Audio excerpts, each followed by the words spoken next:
The protons are in the machine. We're ready at this end. We're now in the countdown. Changer l'orbite. Next pulse. On October the 4th, 1982, 100 feet below ground near Geneva, a team led by Italian physicist Carlo Rubbia was about to embark on one of the most extraordinary scientific experiments of this century. First proton injection. Second proton injection. Using beams of subatomic particles, they hoped to prize from nature a new secret which goes to the very roots of scientific thought. So, Hans, looks like you finally got collisions. Yes, we've got collisions now.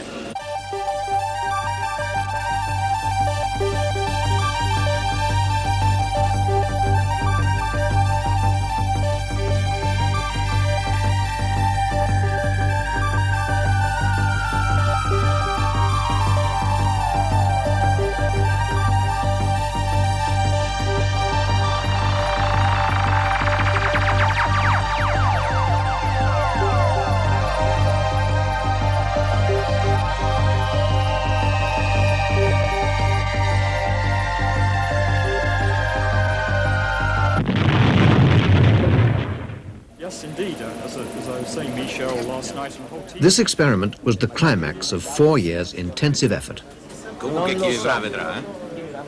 Its aim, the search for two new and very special subatomic particles whose existence had been anticipated for nearly 20 years. The brainchild of a handful of Europe's top physicists, the experiment had drawn in researchers from many of Europe's leading laboratories in a quite unique collaboration.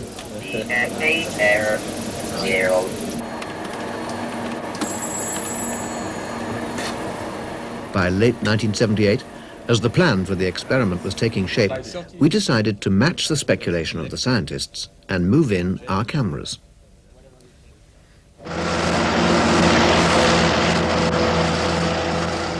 It was early in 1979 when the first signs appeared that a major project was underway in the shadow of the Jura Mountains.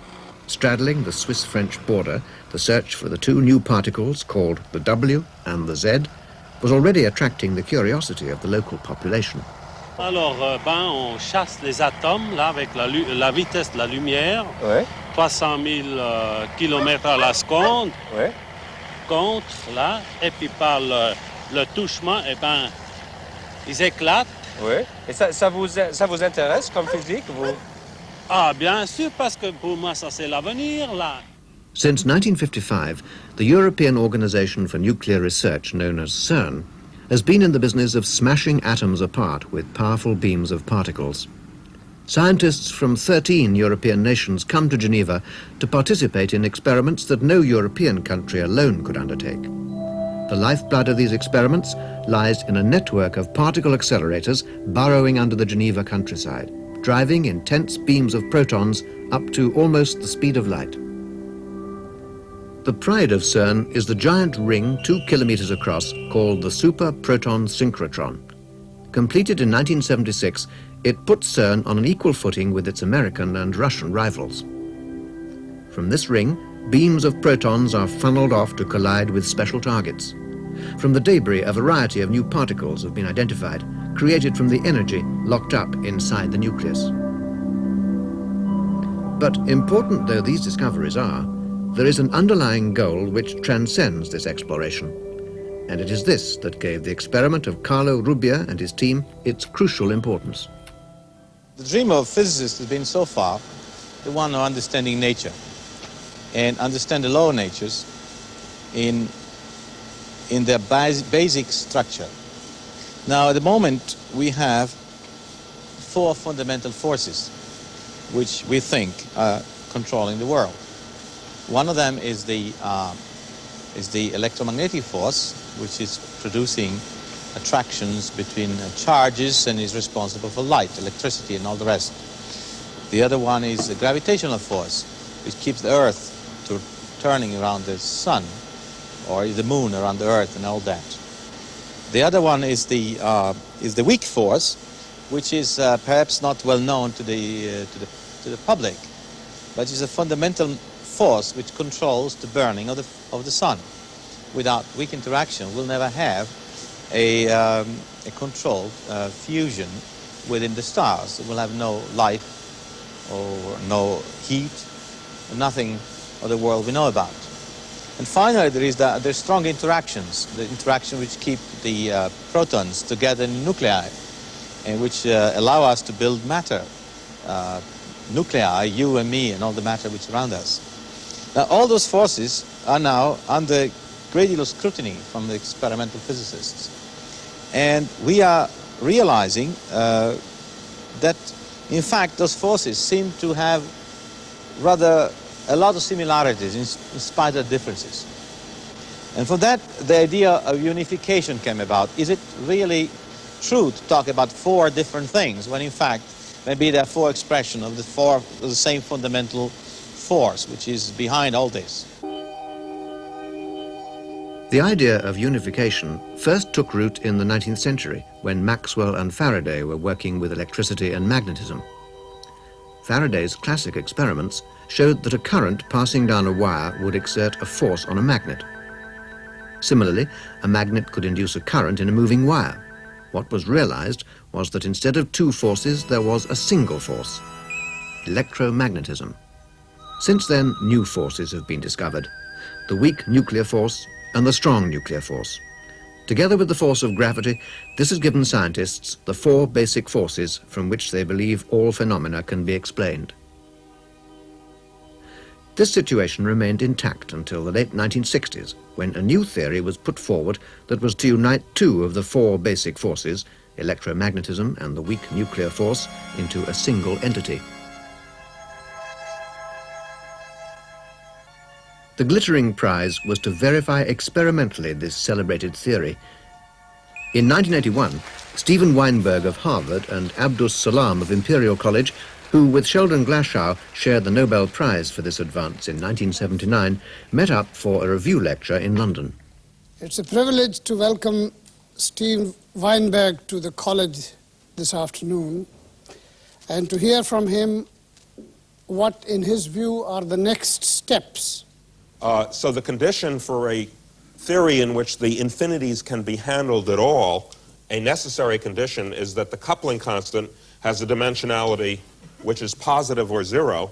The coupling constant appears in the Lagrangian multiplying some kind of operator. Hidden within a maze of mathematics, clear physical concepts sometimes lurk. The theory linking the electromagnetic force with the weak nuclear force would only stand up if two new particles were found to exist. They were called the W and the Z, and Professor Weinberg eagerly awaited their discovery. So we have to discover the W and the Z boson, for example, which will be done in April in Geneva.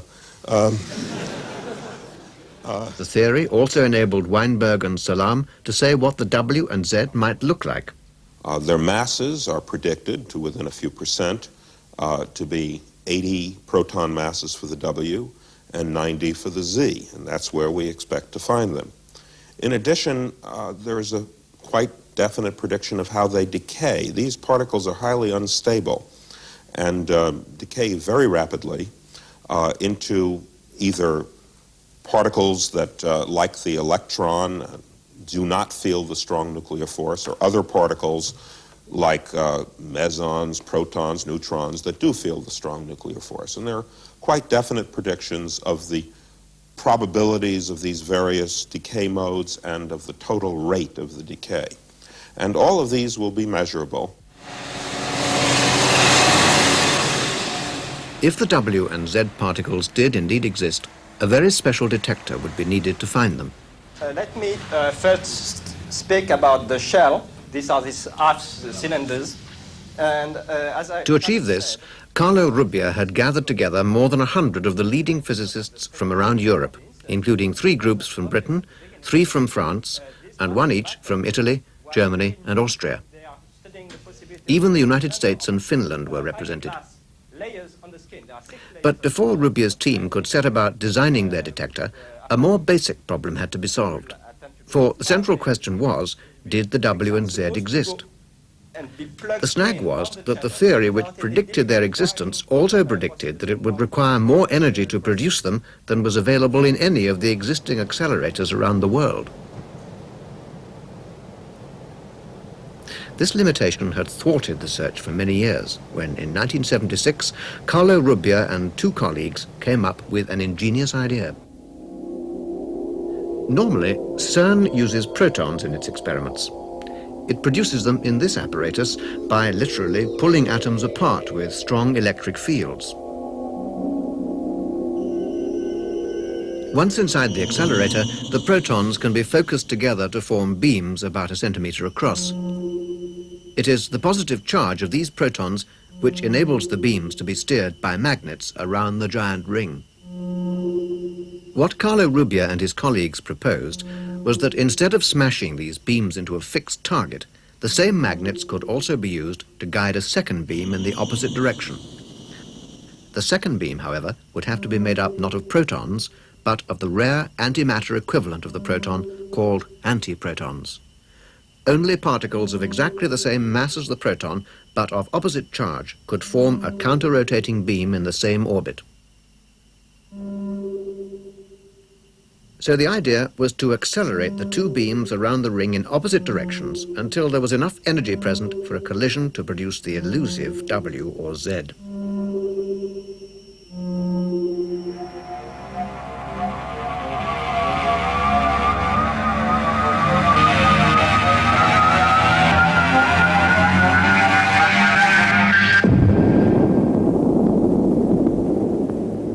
Oh, it was a hair-raising idea. Of course, it was a very good idea on paper, which had to be turned into practice. This machine, which is 7 kilometers long, is a circular machine, was built in order to produce the burst of protons every 10 seconds. So every 10 seconds there are new protons coming in, they are accelerated all around and they go out. With this new system of collision of proton against antiprotons, they would go for many hours and they have to collide in the experiment. By mid-1978, CERN was poised for its big decision. Was it to put its international prestige on the line and invest tens of millions of pounds for an experiment based on a gigantic leap into the unknown? Okay, we now come to the main point on today's agenda. Those are the experiments for the antiproton collider. You'll recall that we've had two proposals involving large detectors, UA1 and UA2. As the arguments flowed, the challenge became irresistible. In June 1978, the go-ahead was finally given for the first of two variants of the collision experiment. The search for the W and Z was now on.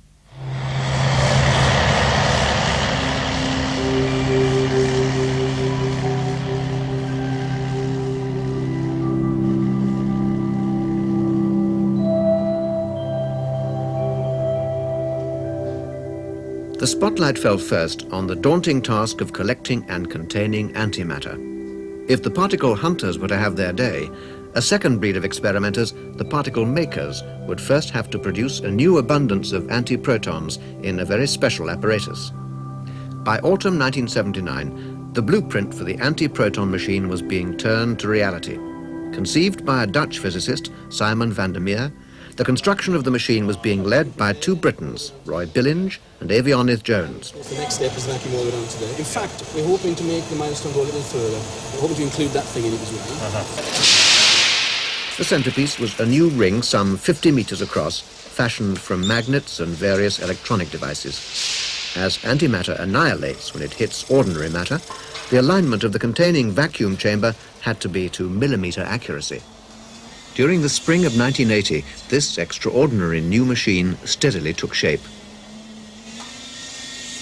The antiprotons themselves start life quite humbly inside a piece of tungsten metal. The tungsten is bombarded by protons, a TV camera checking the alignment. 1 in every million protons produces an antiproton. Churned out at random, the antiprotons are steered away into the ring. The big problem then was how to hold the antiprotons in orbit. Avionyth Jones. The antiprotons are distributed at random all around the machine. And the object of the exercise is to collect them together into a single narrow beam about the size of my finger. And this device can sense the position of one antiproton. It can pick up a signal from that antiproton, send it across to the other side of the machine before the antiproton itself circulates around to the position on the other side, so that eventually they all end up in a nice ordered system which can then be handled by an experiment. The trick used here was perhaps the biggest single breakthrough in the whole CERN experiment. As the beam accumulates around the ring, individual antiprotons tend to stray out of line. With a carefully tuned electronic device, the position and speed of an individual wayward antiproton are picked out. As the beam travels on round the ring at virtually the speed of light, a signal spelling out this misalignment is taken across the ring, also at the speed of light. As the diameter is the shorter path, when the errant antiproton arrives, the control signal will have had time to activate a kicker and knock the particle back into line. This process, called cooling, is repeated again and again until in just 2 seconds the beam is focused down by a factor of 10. By shunting successive bunches across into a second orbit, an antiproton beam of increasing density can be built up.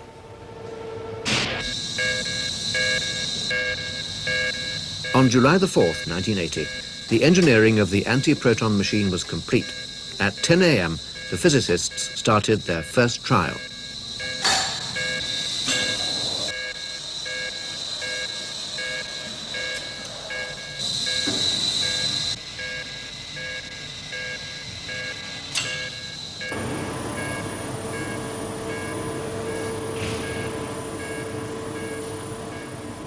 For Simon van der Meer in particular, the father of the machine, this was a tense moment.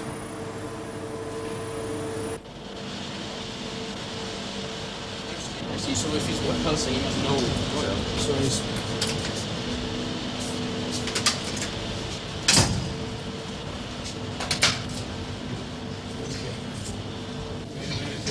Steve, could you push the button number 61 on the bottom row, please?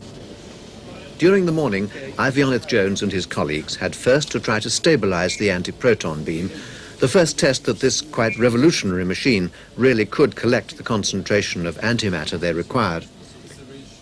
It meant synchronizing the incoming proton beam with all the antiproton devices to within 1,000 millionth of a second, and then trying gradually to tune the whole system.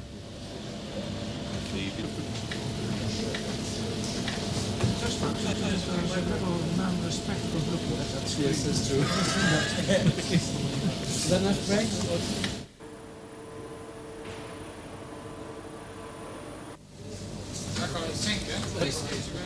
As the afternoon wore on, the antiproton still refused to line up as required. 2 times 10 to the 9. So the factor of 10 down. Yes, that's all you can see. With the image intensity. That's the lower limit. 101. 01. All right, I'll change. All right, well, I'll go back first then. I've got to change that.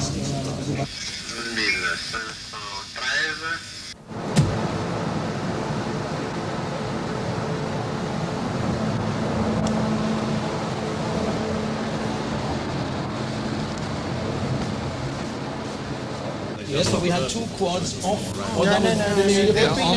They've been adjusted. They're just adjusted. Okay, but the story is the same. What do you want though? Back on 61, please. Top one.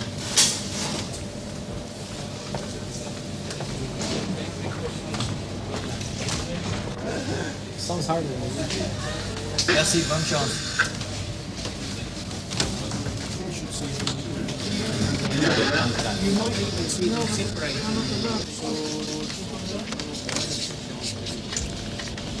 It wasn't until late that afternoon that they were satisfied that the tungsten target was at last producing the goods. They're good enough, or so it's low range. Could you turn the intensity up a bit? A ripple of relief was already in the air. 1%. The question then was whether the beam of antiprotons could be maintained. It was well into the evening before they knew that the first part of the experiment had worked, that they could indeed store antimatter in the quantities they needed. the heady sense of participating in a unique project never seemed far beneath the surface. I've been scanning with these men. Have you? Yes, how about that? I hope they're paying you the usual rate. No, One Swiss franc an hour. One thing which I thought was very interesting is that I went the night before last, between 1 o'clock and 2 o'clock, in the control room where they were, and they were expecting the machine to work and to have event, and I found this the group was very friendly and it was very nice. I mean, you see a lot of people together. They're very different. They have very different character. They have very different temperament, but they were all linked by something which is much higher than them, I would think. The man looking after the detector assembly was Hans Hoffmann, who had moved to Geneva from Germany many years before. Can you tell the story about the Dina sitting in the bar? Yeah, for me it's interesting because I see the progress, and it's quite interesting to see how things happen and what happens. And for the children, they know he's in CERN, and then they play at home, and they play, this is our magnet in the bathtub. And then they pour water on the magnet and they say, oh, these were antiprotons. So they make big splashes at saying, well, the antiprotons go all over the place, and it's very interesting to them. No, it's awful like that. That's what I think, that's where they should. With antiproton production now assured, attention switched to the next crucial stage in the experiment, the building of the detector. To the outside world, progress could be measured by the strange edifice taking shape a kilometre away from the antiproton ring, a monument to the unknown.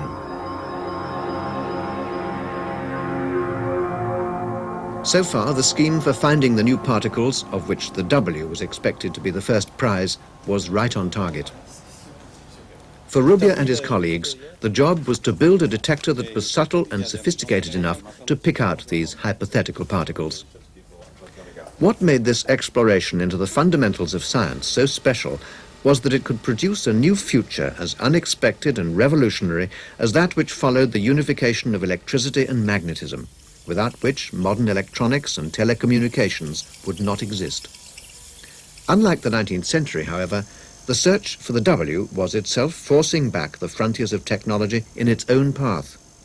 It was this that gave the Geneva experiment its potential lead of several years over its American and Russian rivals.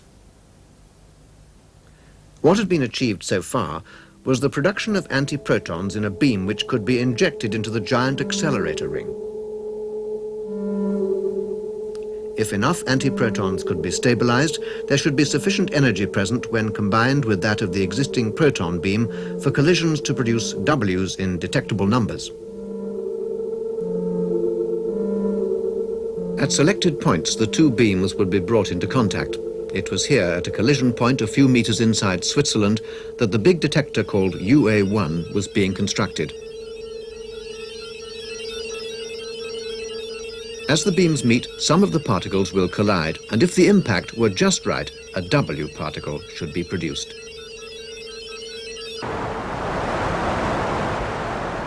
This computer simulation shows how a fine grid of wires picks up signals as particles produced in the collision fly past. These are recorded as dots. The computer would then interpret them as tracks. If a W were produced, it would exist for less than a millionth of a second. It can't be observed directly. So what they had to look for was a pattern of tracks that would result from the creation and decay of the W.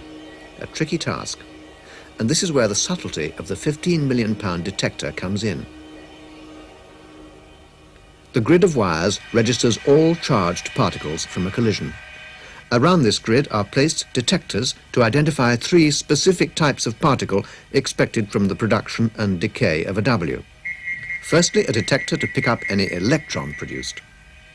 Then, a separate detector for particles called hadrons.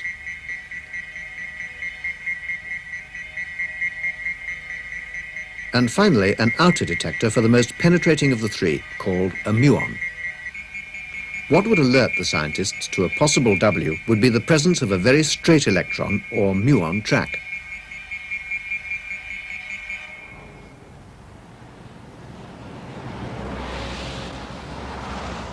Responsibility for the 3 types of particle detectors was allocated to the national groups.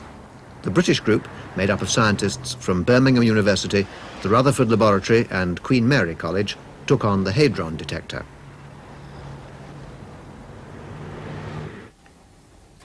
The aim was to pick up the hadrons by the flashes they produce when they pass through a piece of special plastic. Each slab was tested in the laboratory with cosmic rays, naturally present in the Earth's atmosphere and resembling closely the hadrons they were looking for. As only a few W particles were expected, it was essential to pick up every flash. So special amplification was needed. Peter Kalmus explains. The charged particle passing through one of these slabs gives out a very faint amount of light, mostly in the ultraviolet and blue region of the spectrum. The light is emitted equally in all directions and bounces around inside this sheet, and it can be shown that an equal amount leaves from each of the 6 faces of this sheet. And so you can see that the light is very much more concentrated along this narrow edge than it is on the whole of this face. What happens is that the blue light leaving the top face of this plastic scintillator enters the wave shifter bar and is converted into green light. And the green light that's created in there again bounces around inside, and an equal amount leaves from each face. And so you can see that we get a very concentrated amount of light coming out of this little square face here, and that can then be piped away to a photomultiplier. So by this means, the passage of any hadron can be recorded. A French group from Saclay near Paris had a tougher assignment. To pick up the electrons, they needed a plastic more sensitive than the British one and not currently available from industry. One of the features of high-energy physics is that it tends to breed research into other, more tangible problems. Here, it was a new manufacturing process that was being considered. Finalement, c'est que vous prenez de l'argon, vous faites tout l'extrudage dans l'argon.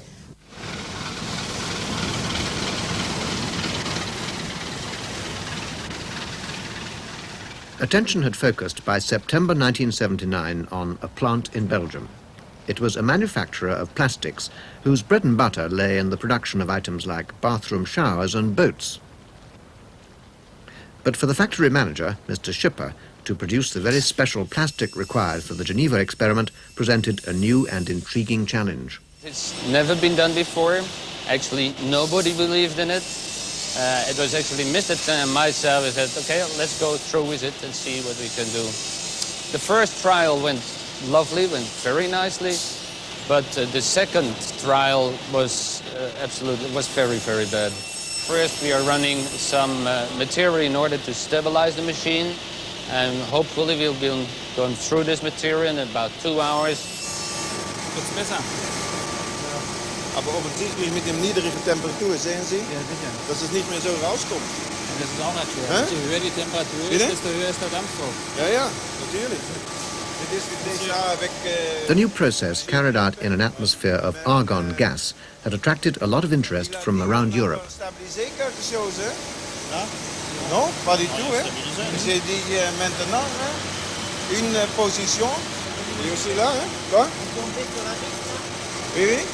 It looks like that we do a bit better than, let's say, an hour ago. But it takes such a long time to stabilize the machine, right? And with this material, we are not used to this type of material. So it's for everybody, all the experts who are here, quite a challenge to get it right. But it will take some time. Just wait and see. After many hours, the transparency of the material had improved to the threshold of what was required. The physicists from Saclay decided it was good enough to start assembling segments of the detector.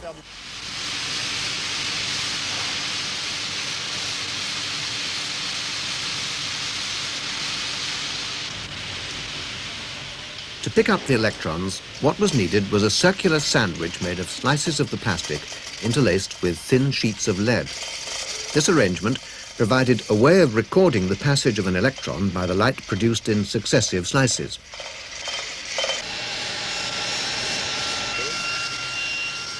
Light guides were then sculptured to fit in with the geometry of the experiment. The signal produced in each segment could then be separated off and amplified, as in the British counter.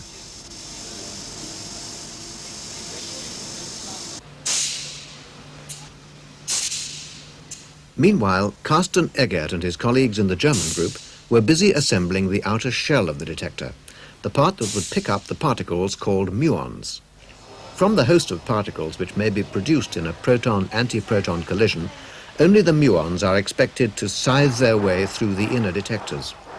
These can then be picked up by the charge induced in a fine wire from the passing muon. Sometimes, as in threading the wires, even scientists prefer a vintage technique.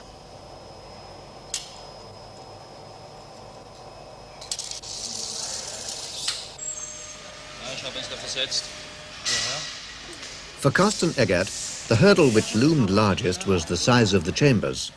In theory, the larger the better, but the Dornier factory in South Germany was several hundred kilometers from Geneva, and transportation was to prove the limiting factor. The transport was not at all simple, but we went through all consideration: transport by ship, by train of course, and also by plane. Now plane is too expensive, you can forget that. Ship was rather complicated. So what we did, in fact, we have chosen the size of the chamber such that they just can be transported by train. So in Germany there exist 2 or 3 special wagons which have a size which is much larger than the others, and we just adapted the size of the chamber to these wagons. By the middle of 1980, several million pounds worth of hardware was wending its way from all corners of Europe towards Geneva.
In the tunnel of the giant accelerator, major improvements to the vacuum system had been taking place.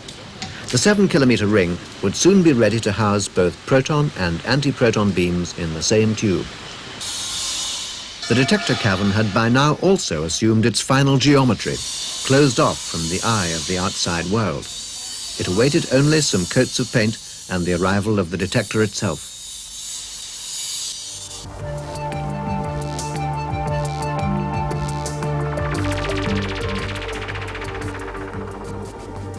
The plan was to assemble the detector first in an adjacent cavern some 100 feet from its final resting place around the accelerator tube.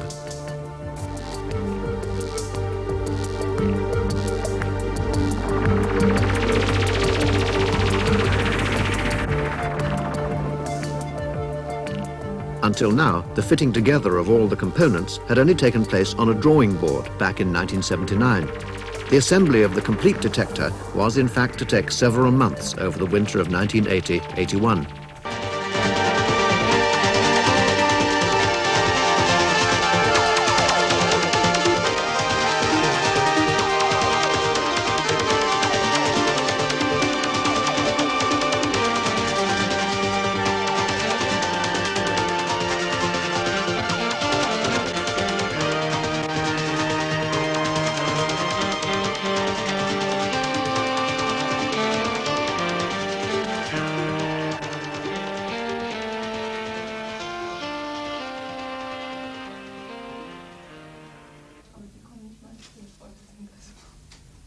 For Hans Hofmann, the technical coordinator of the experiment, July the 15th, 1981 was no ordinary day. The detector was nearing completion and the final piece of the jigsaw awaited, the link-up with the main accelerator ring.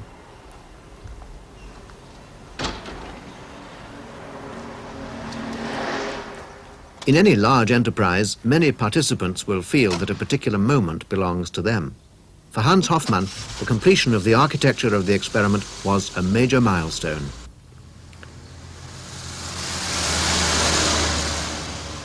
Well, today is going to be the day, more or less, where we want to roll the detector into the SPS machine. And it will be quite exciting. Well, the actual movement won't be exciting because it's a very slow movement. But the fact that we are really going into the SPS machine and that we are going to stay there for some months and that we are going to see the first events, really, that is supposed to be the day.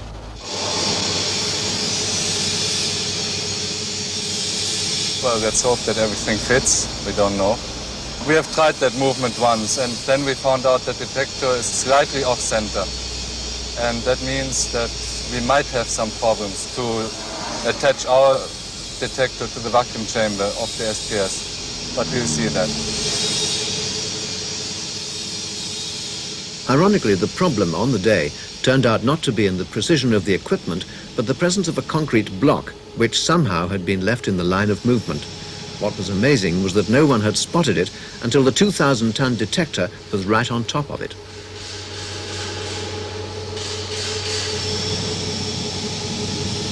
C'est bien. Parfait.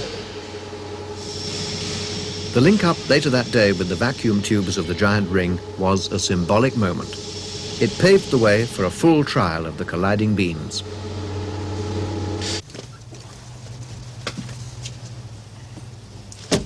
At this stage, August 1981, there was no question yet of producing Ws. The aim was to see whether the beams could be held in the giant accelerator as planned. In an operation resembling a space rendezvous, 3 control rooms were being prepared for the countdown. Across the frontier in France was the control room of the Big Ring, the center of activity and the natural port of call for Carlo Rubbia. The task would be to pick up the beams of antiprotons and feed them into the ring in tandem with the protons. The accelerator control would, for the first time, be working in parallel with both the newly completed detector control and, back on the main CERN site in Switzerland, the anti-proton control. Attention, les antiprotons sont sur orbite. Vous pouvez nous donner les prépare ready. Voilà. Voilà. Attention. Le PS ready. À vous, SPS. On n'a pas de chance. Ils sont pas là? Oui,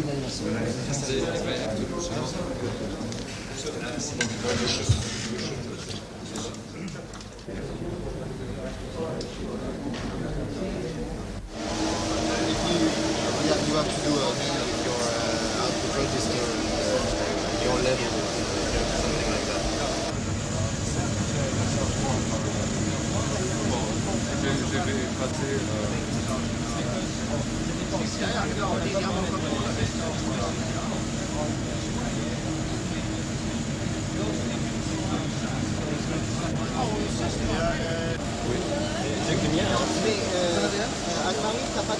Hello, Lee.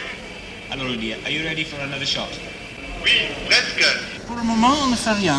Non, c'est encore un coup à blanc. D'accord. It's coming in a minute. Yes. Pas normal.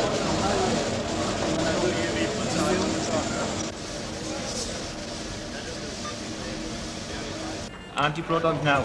Although they were still many months off having beams strong enough to stand a chance of producing a W, the experimenters now knew they were standing on firm ground.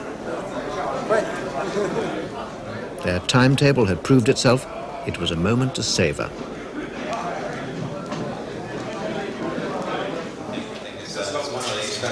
It's very strongly supported with the boss. Many people No, I think that perfection is synchronization. Perfection is ability for all of us to play together the same tune. It's very hard to have 150 minds, 120 minds resonating on the same thing. So you are the orchestra director? No, I didn't say that. I am the fireman on duty. How about that? You also have to play something which is interesting and creating and gets your mind at an upper level that. Yes, but what is the difference between random noise and coherent music? At what composer? No, I mean. Pierre Boulez. Well, you see, let me tell you a story. I mean, suppose we look asterisk, obelisk. Let's look backwards, 2,000, 3,000 years from now. What do you think our society will be known for? Everybody is trying to write his history, in a way. It's our ambition. The man of the caverns was writing pictures of cows on the walls, right? So that 3,000 years later, you walk in there and says, my God, look at that, there's a human being there. Now, we are not trying painting ghosts on walls of caves. We're trying to do much more sophisticated things.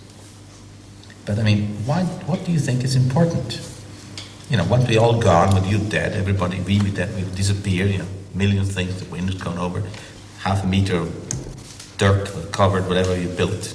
And when it's all done and over, what do you think we 20th century civilization have left behind? I mean, my own opinion is they will care, they will respect us. They will respect us on the basis of the understanding we have about the world. In the same way we respect the Greeks, because they understood geometry better. In this way, we are really bringing a legacy throughout the generation to come. Our legacy is based on our understanding, our ability of seeing things further and better. So I think the scientific and technological successes of our own civilization are more relevant than the political, organizational, bureaucraticals, whatever you want, successes that we are so proud about. So I think that if somebody in 2000 years opened a newspaper, read a newspaper, La Suisse, 2,000 years before, after, they wouldn't care about, Mr. Mitterrand has met Mr. Schmidt. Who the hell cares? Who are those people? The same way that, when you read back history, our own perspective is very different than the perspective of living everyday's life. So in a way, I really do believe that we're leaving a legacy behind. And I believe the legacy comes from art, science, and other things. Carlo is right. We are trying to leave a legacy. I hope that we find half a dozen of them. This will upset everybody, I think. And I hope that with the P/P collider we will have again new surprises which can lead us to a new future. We are in the midst of a tremendously exciting moment. Well, I'm sorry, we burned our ships. Now we have no way to go backwards. Now we got to face it. Either we got this bloody W, or if we don't.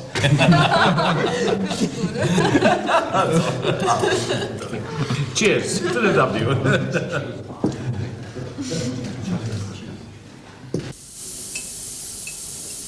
Now that collisions had been achieved, the final and crucial task was to get the intensity of the anti-proton beam up to the point where Ws might be produced, and it was at this juncture that things started to go wrong.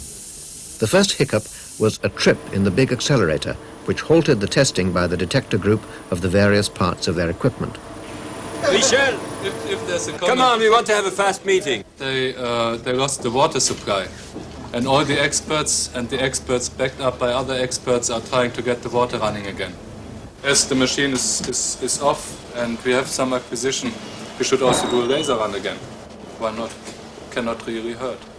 A more serious setback happened early in 1982, when the detector team were preparing the build-up to the first big run. The trouble surrounded the central detector, Bernard Saint-Doulet. Now, what happened is, by mistake, a bad cooling air, a dirty cooling air has been used and has sent all over the place dirt, rust, oil and water. So we had to clean everything. We first cleaned the outside, and now we have to clean the inside, the vacuum chamber. In order to get access to it, we have to separate the two halves of the detectors. The upper half will be taken upstairs just in a minute. This mishap, in fact, set the experiment back a full 6 months. But by the time the conference season approached in July 1982, Rubbia and his colleagues were confident that a major run in October was now possible. However, although the beam intensity had improved, it was still unclear if it would be good enough. The other teaser was how the W would first appear. I mean, well, there's a major strategy. For instance, we have two forms of detection, one of the muons, the other one of the electrons. The question is, will the muon win over the electrons, vice versa? There are some people which are deeply convinced that the muons are the way to go. Some other things that the electron is the way to go, because they build their own detector and they believe in it. So we have two possible ways of doing things, which are interplaying each other. The question is, which one of the two will be the winner?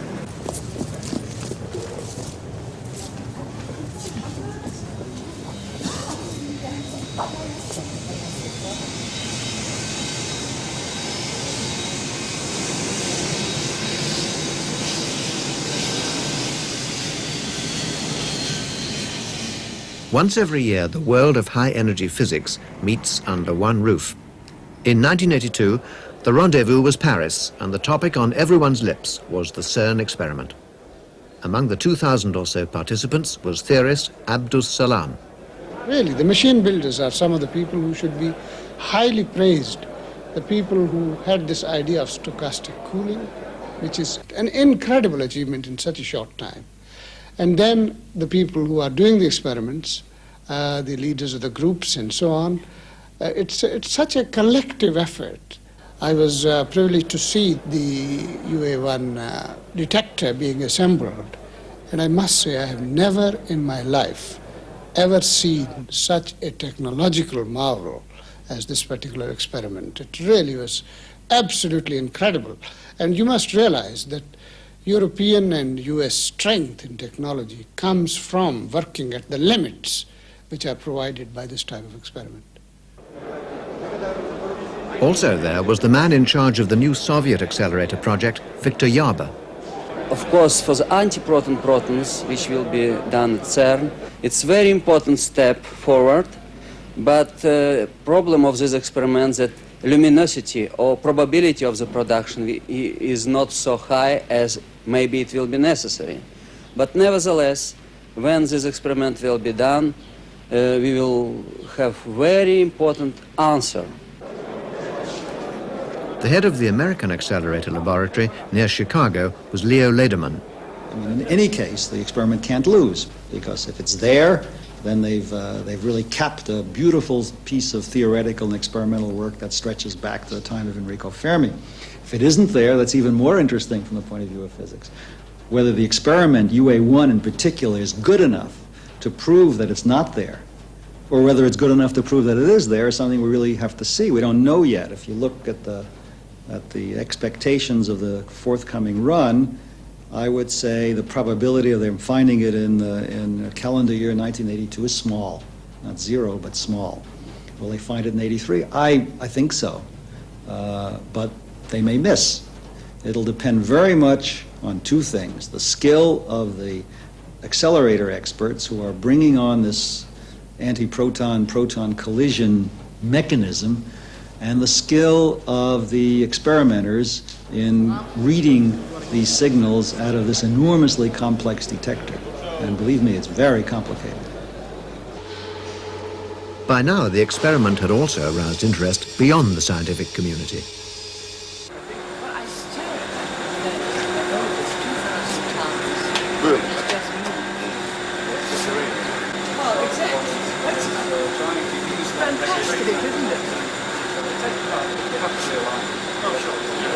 Thank you very much indeed. Mrs. Thatcher, what were your impressions of the UA1 experiment, done in the pit? Well, we're finding it very exciting. And we're going to ring up on the beginning of December to see what results they've had. If you watch BBC television, you may see it. All right, yes, all right, yes. You think you can get it before the 1st of December? We hope to be here. 1st of December. Well, they're doing it in October, November. It means getting 100 times the energies they've got now. but it will be exciting. But there have been tremendous advances in theoretical physics, in particle physics, since I came. We'll have a lot more soon. All right, watch BBC television. That's right. Right, I remember. I do quite often. All right, thank you very much. By the beginning of October 1982, as the first shimmer of autumn fell on Geneva, the scene was set for the first real bite at the W, a 2-month run, the culmination of some 4 years' effort. Okay, now we're all ready. You must give us the last antiproton interlock condition. Tout à l'heure en 6, vous étiez gêné parce que vous remettiez les settings avec les programmes. Ouais. We wait 2 cycles, and the antiprotons are in.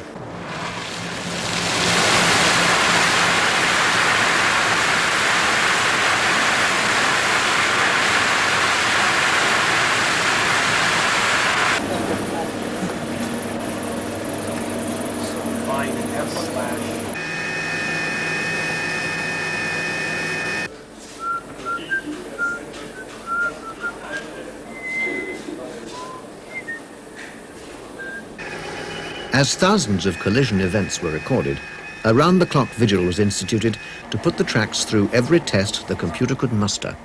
The transverse energy is small. It's only 10 GeV. It's a 10 GeV stuff. So it can be decay of heavy quarks.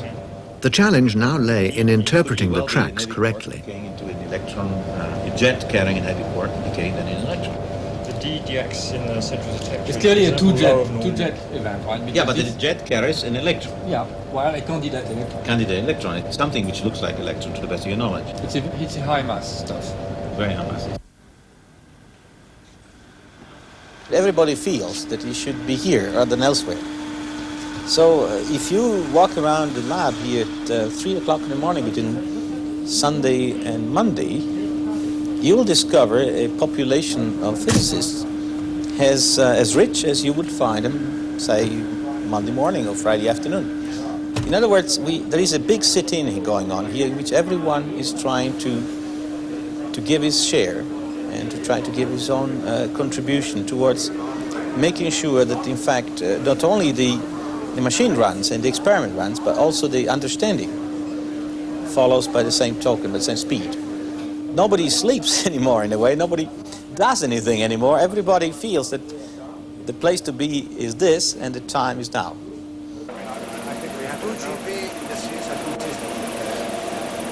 With escape?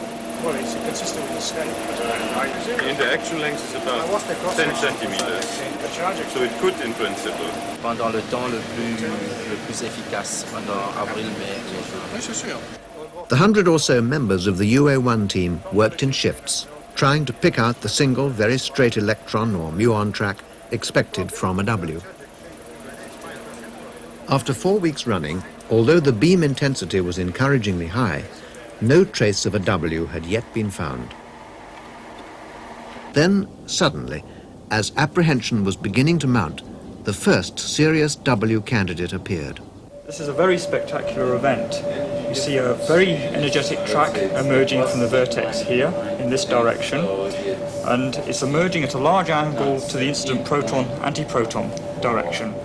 This is exactly what we would expect if we had a W produced in the center here. However, there are some things which are not yet clear. In fact, the major reason of doubt is that we get energy also deposited behind the electromagnetic part of our calorimetry, which would not, on the face of it, be expected if this was really a W candidate. One possibility would be that there are really two particles going that way.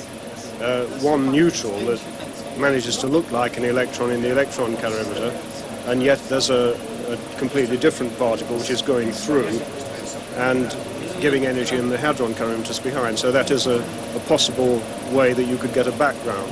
Yeah, 21 is written here. Yeah, okay. So there is 21 only is 600 MeV. Okay. I think that they will soon know what we're doing, but there's still a long way between a raw experimental observation, which exceptionally could be, is still raw, and the final scientific interpretation of the results. That will take months of estimates, calculations. It obviously will take more events. We had one event 3 days ago, and that was an incredible shock to all of us. And we just barely understood What happened to us here, the second one pops out. Is it like must be around about a meter? They continued the run for another 4 weeks, recording and discussing every possible event that might contain a W. Several more good candidates appeared. By the end of the run, in December 1982, the chief concern was whether at those new energies any other combination of particles could be masquerading as a W event. We have in fact recorded about 1 million events. Already we can say a few things. First, that our detector is very powerful and is indeed very well suited to the goal we have set for ourselves. The second thing is that among these 1 million events, we have 5 to 10 very interesting events, which may indeed be examples of the W's that we are looking for. Of course, before we can prove that they are W's, we have long and difficult studies to perform, and it will take a few months. If the theory is correct, because you need a guide to tell what is a cross-section, if the theory is correct, we will have W's in our sample. Remember that we are looking at a new domain, energy domain, and that completely new physics is coming to us, so we don't know really. What we call background may even be also very interesting events which have nothing to do with a W. So it's very difficult to say. But I think no one in the world can at the moment say whether these are real W's or whether this is just background. So our main emphasis at the moment is to study background events to see how well the W can be found out of that background, and maybe we have to wait for the discovery of the Z0 before we can say that we have found the W. I think we are all exhausted on one hand, on the other hand we are all very happy. It's probably too early to say whether this is what the theory wants or whatever it is. However, it is one thing is for sure, this thing was never seen any other way, anywhere else before. I mean, if you think the amount of energy carried by those tracks and the absolute mathematical beauty with which those events appear, you cannot think in any way that this is an effect of an accident or that there is some kind of irrelevant background. Whatever that is, it is certainly, must be certainly very, very relevant. In any major scientific experiment, the burden of proof can be awesome. Nobody wants to jump the gun. But Carlo Rubbia and his colleagues were increasingly optimistic. On the 20th of January this year, he was confident enough to address a packed meeting of CERN scientists to announce the results of the experiment. Global calorimetry in missing energy. As the data was reviewed and analyzed, and as final doubts were answered, their confidence hardened. The search for isolated large purple electrons. 3 days ago, at 3 p.m. on the 21st of January 1983, CERN made the following announcement. UA1 has singled out 5 events in a total of 1,000 million collisions, revealing the expected signature of the charged W-Boson. The results also give a determination of the W mass, which is in agreement with the predictions of the electroweak theory. So the experiment to find the W has succeeded, and history may well look back on the Geneva event as the most important advance since the experiments of Faraday towards the grand unification of all the forces of nature.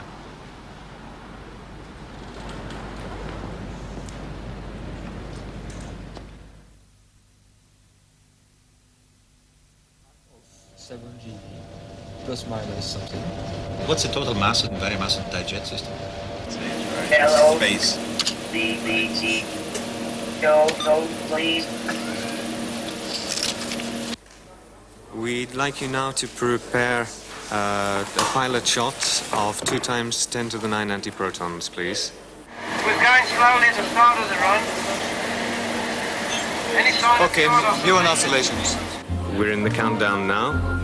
We wait 2 cycles and look for the antiprotons. Somebody claimed that you've been calling us and saying that the force is with us. Confirms.